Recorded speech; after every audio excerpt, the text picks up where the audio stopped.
difference between being a colonizer or a guest, a steward, or a kin of the land. A colonizer tends to move with entitlement. They tend to extract land, labor, culture, or meaning without consent or accountability. It's like the conversation between appropriation and appreciation.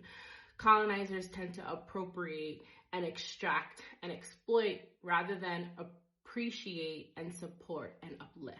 And so when I asked myself who I wanted to be on this journey, I wanted to make sure that I was the opposite of a colonizer. So what does that look like?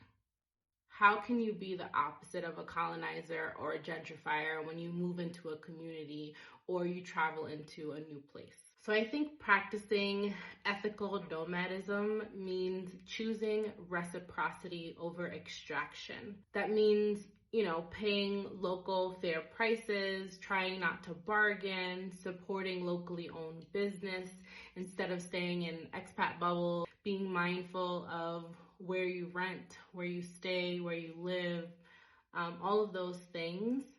It's about thinking about how to appreciate the culture, appreciate the land. It's learning the language. It's all of these things that make sure that you are part of the community that you're traveling to versus someone who comes in and changes things.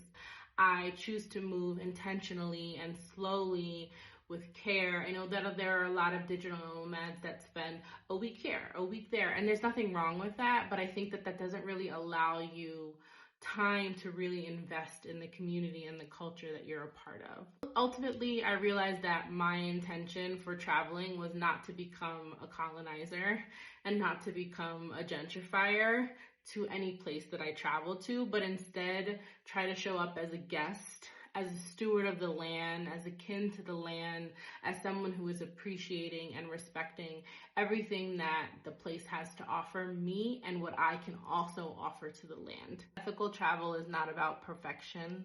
It's not about trying to get it perfect. Your impact is always going to happen regardless of your intent. So it's impossible to move without some of these things happening.